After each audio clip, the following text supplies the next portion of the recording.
Είναι κρυφός, ξέρεις, κρύβεται. Ενώ οποιοδήποτε άλλος, άσε ρε παρέα να μου δεν βλέπεις τώρα, τι μας το κάνεις αυτό, βρε, δεν θέλουμε. Αυτό λοιπόν το φασιστικό, γιατί φασιστικό είναι. Εντάξει, δεν υπάρχει έτσι. Δια της βίας να σου κάνει κάτι που εσύ δεν το θες. Ναι, δεν το εγκρίνεις. Χωρίς να εγκρίνεις κάτι, το κάνει δια της βίας. Αυτό λοιπόν τώρα δείχνει ότι οι άνθρωποι οι οποίοι έχουν ζητήσει την δύναμη του λαού και βρίσκονται σε θέσεις τέτοιες κέρυες από όπου θα έπρεπε να πράττουν, δεν το κάνουν. Αυτός ο άνθρωπος λοιπόν βρίσκεται στην Ελλάδα παρανόμως.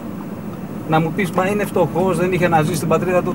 Ωραία, τι πρέπει να γίνει τώρα? Δεν μπορούσε να ζήσει στην πατρίδα του, να έρθει εδώ, να μη ζει καλά αυτός, να μη ζει και ένας Έλληνας καλά. Έτσι. Συμφωνώ. Αυτό ακριβώς συμβαίνει τώρα. Δημιουργείς πρόβλημα και σε έναν άλλον λαό. Ποιος το επέτρεψε να έρχονται τόσοι λαθρομετανάστες? Είναι τυχαίο που έρχονται? Καθόλου τυχαίο δεν είναι.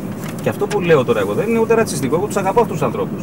Και είχα και μαζί μου άνθρωπο από την Ινδία για παράδειγμα, χρόνια που δουλεύει μαζί. Αλλά η όλη κατάσταση πιστεύω είναι που είναι ανεξέλεγκτο.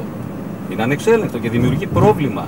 Δεν έχεις δικαίωμα να πηγαίνεις σε μια άλλη πατρίδα και να δημιουργείς πρόβλημα στην κοινωνία αυτής της πατρίδας.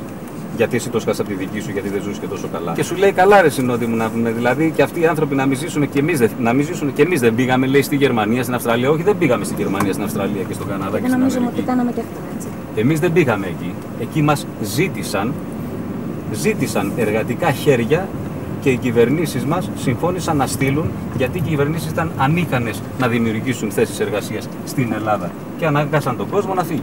Καταλάβατε πώς έφυγε ο κόσμος και πήγε στην Αμερική, τη Γερμανία και στον Καναδά και στην Αυστραλία, που εγώ έχω συγγενείς σε όλες αυτές τις χώρες. Και τώρα που είπες Αμερική,